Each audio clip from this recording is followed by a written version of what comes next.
بالله من الشيطان الرجيم. بسم الله الرحمن الرحيم. لا تنالوا البر حتى تنفقوا مما تحبون وما تنفقوا من شيء فإن الله به عليم. كل الطعام كان حلا لبني إسرائيل إلا ما حرم إسرائيل على نفسه من قبل أن تنزل التوراة. قل فأتوا بالتوراة فاتلوها إن كنتم صادقين. فمن افترى على الله الكذب من بعد ذلك فأولئك هم الظالمون. قل صدق الله فاتبعوا ملة إبراهيم حنيفا وما كان من المشركين. إن أول بيت وضع للناس للذي ببكة مباركا وهدى للعالمين فيه آيات بينات مقام إبراهيم وما دخله كان آمنا ولله على الناس حج البيت من استطاع إليه سبيلا ومن كفر فإن الله غني عن العالمين. قل يا أهل الكتاب لم تكفرون بآيات الله والله شهيد على ما تعملون.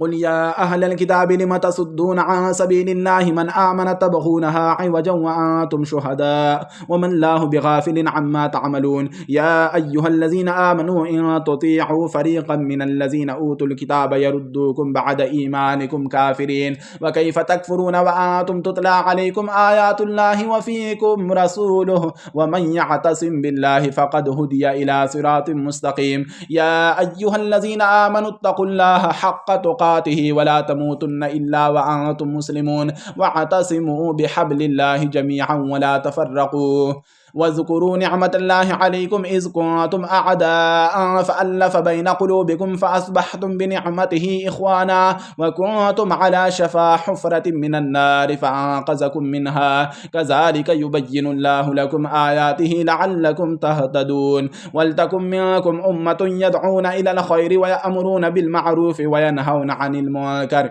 وأولئك هم المفلحون. ولا تكونوا كالذين تفرقوا واختلفوا من بعد ما جاءهم البينات وأولئك لهم عذاب عظيم. يوم تبيض وجوه وتسود وجوه فأما الذين اسودت وجوههم أكفرتم بعد إيمانكم فذوقوا العذاب بما كنتم تكفرون. وأما الذين ابيضت وجوههم ففي رحمة الله هم فيها خالدون. تلك آيات الله نتلوها عليك بالحق وما الله يريد ظلما للعالمين. ولله ما في السماوات وما في الأرض وإلى الله ترجع الأمور. كنتم خير أمة أخرجت للناس تأمرون بالمعروف وتنهون عن المنكر وتؤمنون بالله ولو آمن أهل الكتاب لكان خيرا لهم منهم المؤمنون وأكثرهم الفاسقون. لن يضروكم إلا أذى وإن يقاتلوكم يولوكم الأدبار ثم لا ينصرون. ضربت عليهم الذلة أينما سقفوا إلا بحبل من الله وحبل من الناس وباءوا بغضب من الله وضربت عليهم المسكنة ذلك بأنهم كانوا يكفرون بآيات الله ويقتلون الأنبياء بغير حق ذلك بما عصوا وكانوا يعتدون. ليسوا سواء من أهل الكتاب أمة قائمة يتلون آيات الله آناء الليل وهم يسجدون يؤمنون بالله واليوم الآخر ويأمرون بالمعروف وينهون عن المنكر ويسارعون في الخيرات وأولئك من الصالحين. وما يفعلوا من خير فلن يكفروه والله عليم بالمتقين. إن الذين كفروا لا تغني عنهم أموالهم ولا أولادهم من الله شيئا وأولئك أصحاب النار هم فيها خالدون. مثل ما ينفقون في هذه الحياة الدنيا كمثل ريح فيها سر أصابت حرث قوم ظلموا أنفسهم فأهلكته وما ظلمهم الله ولكن أنفسهم يظلمون. يا أيها الذين آمنوا لا تتخذوا بطانة من دونكم لا يألونكم خبالا ودوا ما عنتم قد بدت البغضاء من أفواههم وما تخفي صدورهم أكبر قد بينا لكم الآيات إن كنتم تعقلون. ها أنتم أولئك تحبونهم ولا يحبونكم وتؤمنون بالكتاب كله وإذا لقوكم قالوا آمنا وإذا خلوا عدوا عليكم الأنامل من الغيظ قل موتوا بغيظكم إن الله عليم بذات الصدور إن تمسسكم حسنة تسؤهم وإن تصبكم سيئة يفرحوا بها وإن تصبروا وتتقوا لا يضركم كيدهم شيئا إن الله بما يعملون محيط وإذ غدوت من أهلك تبوئ المؤمنين مقاعد للقتال والله سميع عليم إذ همت طائفتان منكم أن تفشلا والله وليهما وعلى الله فليتوكل المؤمنون ولقد نصركم الله ببدر وأنتم أذلة فاتقوا الله لعلكم تشكرون إذ تقول للمؤمنين ألن يكفيكم أن يمدكم ربكم ب3,000 من الملائكة منزلين بلى إن تصبروا وتتقوا ويأتوكم من فورهم هذا يمددكم ربكم ب5,000 من الملائكة مسومين وما جعله الله إلا بشرى لكم ولتطمئن قلوبكم به وما النصر إلا من عند الله العزيز الحكيم ليقطع طرفا من الذين كفروا أو يكبتهم فينقلبوا خائبين ليس لك من الأمر شيء أو يتوب عليهم أو يعذبهم فإنهم ظالمون ولله ما في السماوات وما في الأرض يغفر لمن يشاء ويعذب من يشاء والله غفور رحيم يا أيها الذين آمنوا لا تأكلوا الربا أضعافا مضاعفة واتقوا الله لعلكم تفلحون واتقوا النار التي أعدت للكافرين وأطيعوا الله والرسول لعلكم ترحمون وسارعوا إلى مغفرة من ربكم وجنة عرضها السماوات والأرض أعدت للمتقين الذين ينفقون في السراء والضراء والكاظمين الغيظ والعافين عن الناس والله يحب المحسنين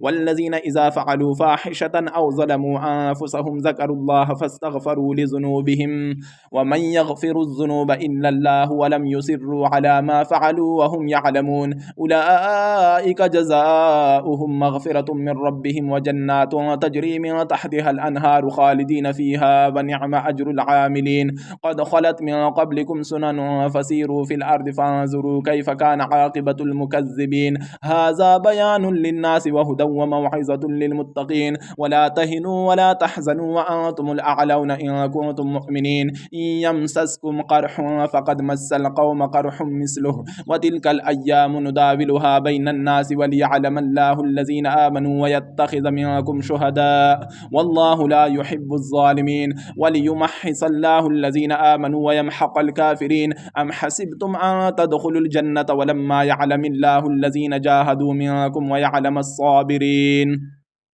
ولقد كنتم تمنون الموت من قبل أن تلقوه فقد رأيتموه وأنتم تنظرون وما محمد إلا رسول قد خلت من قبله الرسل أفإن مات أو قتل انقلبتم على أعقابكم ومن ينقلب على عقبيه فلن يضر الله شيئا وسيجزي الله الشاكرين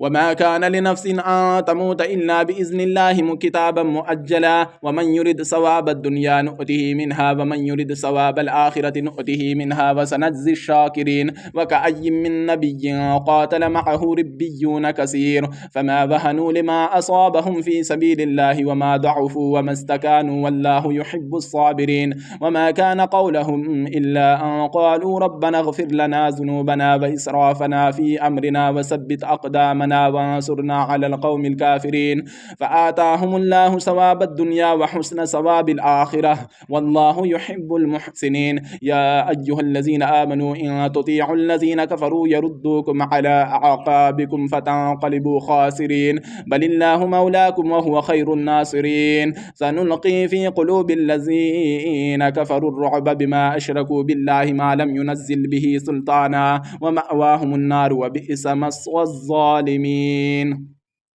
ولقد صدقكم الله وعده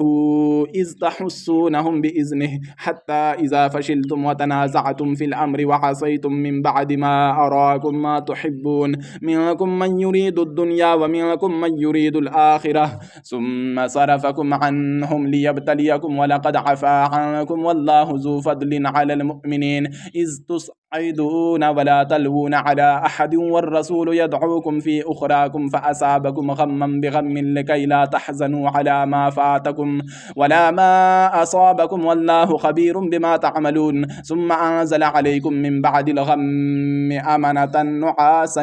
يغشى طائفة منكم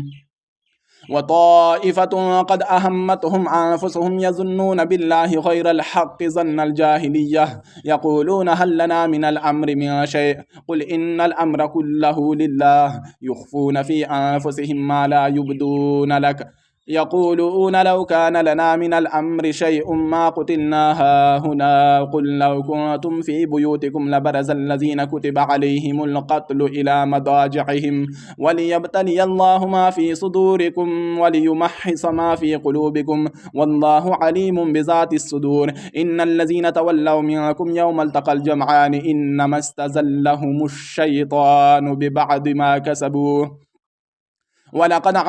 ولقد عفا الله عنهم إن الله غفور حليم يا أيها الذين آمنوا لا تكونوا كالذين كفروا وقالوا لإخوانهم إذا ضربوا في الأرض أو كانوا غزا لو كانوا عندنا ما ماتوا وما قتلوا ليجعل الله ذلك حسرة في قلوبهم والله يحيي ويميت والله بما تعملون بصير ولئن قتلتم في سبيل الله أو متم لمغفرة من الله ورحمة خير مما يجمعون ولئن متم أو قتلتم لإلى الله تحشرون فبما رحمة من الله لنت لهم ولو كنت فظا غليظ القلب لانفضوا من حولك فاعف عنهم واستغفر لهم وشاورهم في الأمر فإذا عزمت فتوكل على الله إن الله يحب المتوكلين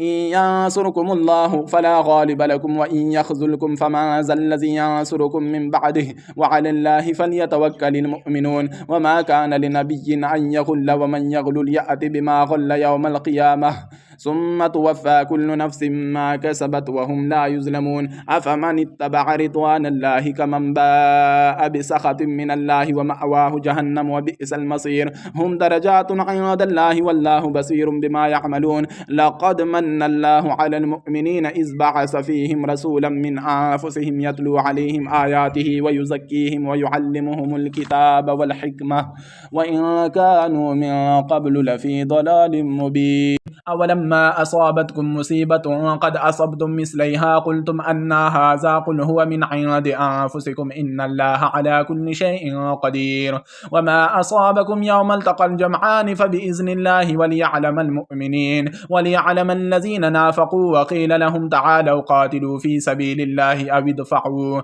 قالوا لو نعلم قتالا لاتبعناكم هم للكفر يومئذ أقرب منهم للإيمان يقولون بأفواههم ما ليس في قلوبهم والله أعلم بما يكتمون الذين قالوا لإخوانهم وقعدوا لو أطاعونا ما قتلوا قل فادرءوا عن أنفسكم الموت إن كنتم صادقين ولا تحسبن الذين قتلوا في سبيل الله أمواتا بل أحياء عند ربهم يرزقون فرحين بما آتاهم الله من فضله ويستبشرون بالذين لم يلحقوا بهم من خلفهم ألا خوف عليهم ولا هم يحزنون يستبشرون بنعمة من الله وفضل وأن الله لا يضيع أجر المؤمنين الذين استجابوا لله والرسول من بعد ما أصابهم القرح للذين أحسنوا منهم واتقوا أجر عظيم الذين قال لهم الناس إن الناس قد جمعوا لكم فاخشوهم فزادهم إيمانا وقالوا حسبنا الله ونعم الوكيل فانقلبوا بنعمة من الله وفضل لم يمسسهم سوء واتبعوا رضوان الله والله ذو فضل عظيم إنما ذلكم الشيطان يخوف أولياءه فلا تخافوهم وخافون إن كنتم مؤمنين ولا يحزنك الذين يسارعون في الكفر إنهم لن يضروا الله شيئا يريد الله ألا يجعل لهم حظا في الآخرة ولهم عذاب عظيم إن الذين اشتروا الكفر بالإيمان لن يضروا الله شيئا ولهم عذاب أليم. ولا يحسبن الذين كفروا أنما نملي لهم خير لأنفسهم إنما نملي لهم ليزدادوا إثما ولهم عذاب مهين. ما كان الله ليذر المؤمنين على ما أنتم عليه حتى يميز الخبيث من الطيب وما كان الله ليطلعكم على الغيب ولكن الله يجتبي من رسله من يشاء فآمنوا بالله ورسله وإن تؤمنوا وتتقوا فلكم أجر عظيم. ولا يحسبن الذين يبخلون بما آتاهم الله من فضله هو خيرا لهم بل هو شر لهم سيطوقون ما بخلوا به يوم القيامة ولله ميراث السماوات والأرض والله بما تعملون خبير. لقد سمع الله قول الذين قالوا إن الله فقير ونحن أغنياء سنكتب ما قالوا وقتلهم الأنبياء بغير حق ونقول ذوقوا عذاب الحريق ذلك بما قدمت أيديكم وأن الله ليس بظلام للعبيد. الذين قالوا إن الله عهد إلينا ألا نؤمن لرسول حتى يأتينا بقربان تأكله النار قل قد جاءكم رسل من قبلي بالبينات وبالذي قلتم فلم قتلتموهم إن كنتم صادقين فإن كذبوك فقد كذب رسل من قبلك جاءوا بالبينات والزبر والكتاب المنير كل نفس ذائقة الموت وإنما توفون أجوركم يوم القيامة فمن زحزح عن النار وأدخل الجنة فقد فاز وما الحياة الدنيا إلا متاع الغرور. لتبلون في أموالكم وأنفسكم ولتسمعن من الذين أوتوا الكتاب من قبلكم ومن الذين أشركوا أذى كثيرا وإن تصبروا وتتقوا فإن ذلك من عزم الأمور. وإذ أخذ الله ميثاق الذين أوتوا الكتاب لتبيننه للناس ولا تكتمونه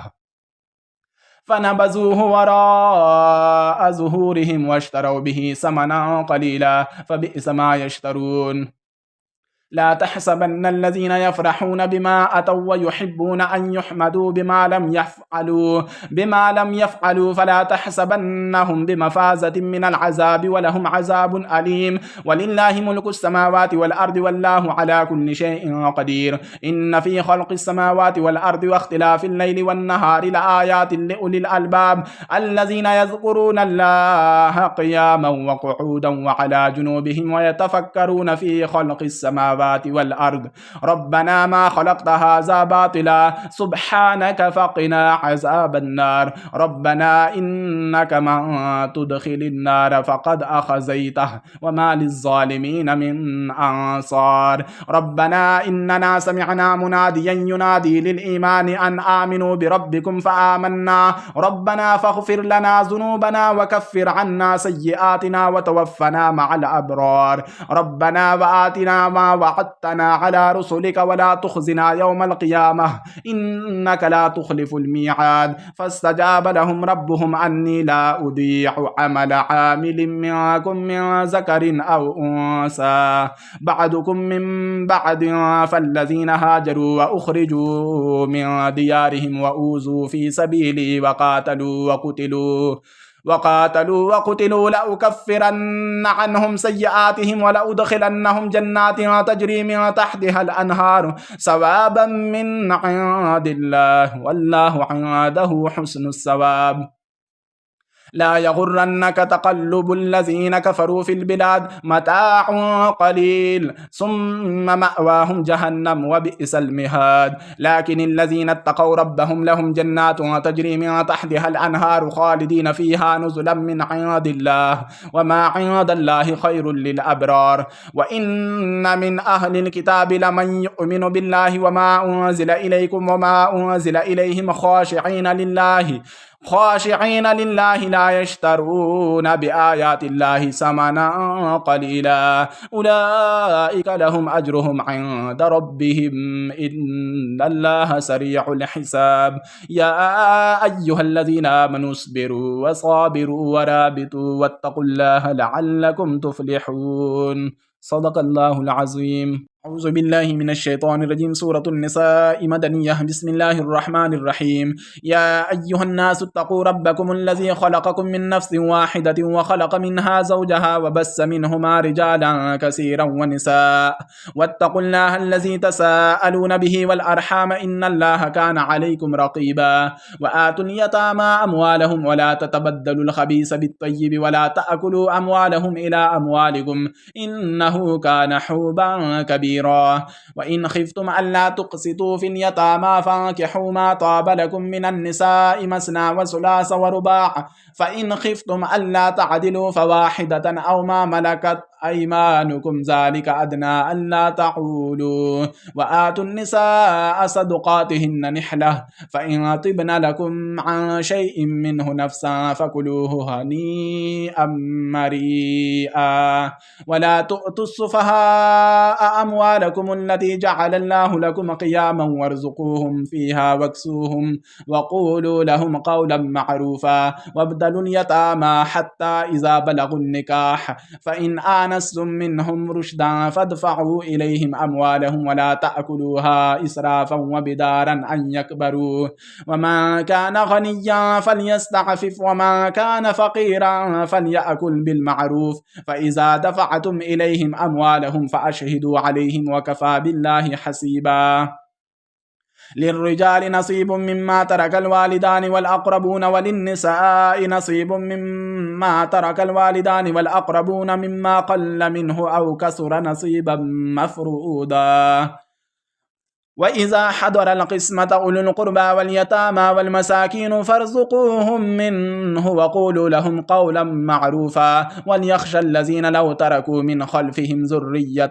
ضعافا خافوا عليهم فليتقوا الله وليقولوا قولا سديدا. إن الذين يأكلون أموال اليتامى ظلما إنما يأكلون في بطونهم نارا وسيصلون سعيرا. يوصيكم الله في أولادكم للذكر مثل حظ الأنثيين فإن كن نساء فوق اثنتين فلهن ثلثا ما ترك وإن كانت واحدة فلها النصف ولأبويه لكل واحد منهما السدس مما ترك إن كان له ولد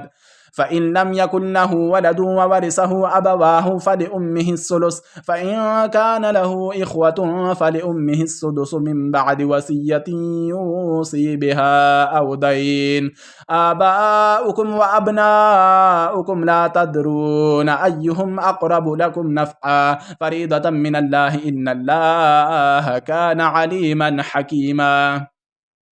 ولكم نصف ما ترك أزواجكم إن لم يكن لهن ولد فإن كان لهن ولد فلكم الربع مما تركن من بعد وصية يوصين بها أو دين ولهن الربع مما تركتم إن لم يكن لكم ولد فإن كان لكم ولد فلهن الثمن مما تركتم من بعد وصية توصون بها أو دين. وإن كان رجل يورث كلالة أو امرأة له أخ أو أخت فلكل واحد منهما السدس فإن كانوا أكثر من ذلك فهم شركاء في الثلث من بعد وصية يوصى بها أو دين غير مضار وصية من الله والله عليم حليم. تلك حدود الله ومن يطع الله ورسوله يدخله جنات تجري من تحتها الأنهار خالدين فيها وذلك الفوز العظيم. ومن يعص الله ورسوله ويتعد حدوده يدخله نارا خالدا فيها وله عذاب مهين. واللاتي يأتين الفاحشة من نسائكم فاستشهدوا عليهن 4 منكم فإن شهدوا فأمسكوهن في البيوت حتى يتوفاهن الموت أو يجعل الله لهن سبيلا. واللذان يأتيانها منكم فآذوهما فإن تابا وأصلحا فأعرضوا عنهما إن الله كان توابا رحيما إنما التوبة على الله للذين يعملون السوء بجهالة ثم يتوبون من قريب فأولئك يتوب الله عليهم وكان الله عليما حكيما وليست التوبة للذين يعملون السيئات حتى إذا حضر أحدهم الموت قال إني تبت الآن ولا الذين يموتون وهم كفار أولئك أعتدنا لهم عذابا أليما يا أيها الذين آمنوا لا يحل لكم أن ترثوا النساء كرها ولا تعدلوهن لتذهبوا ببعض ما آتيتموهن إلا أن يأتين بفاحشة مبينة وعاشروهن بالمعروف فإن كرهتموهن فعسى أن تكرهوا شيئا ويجعل الله فيه خيرا كثيرا وإن أردتم استبدال زوج مكان زوج وآتيتم إحداهن قنطارا فلا تأخذوا منه شيئا أتأخذونه بهتانا وإثما مبينا وكيف تأخذونه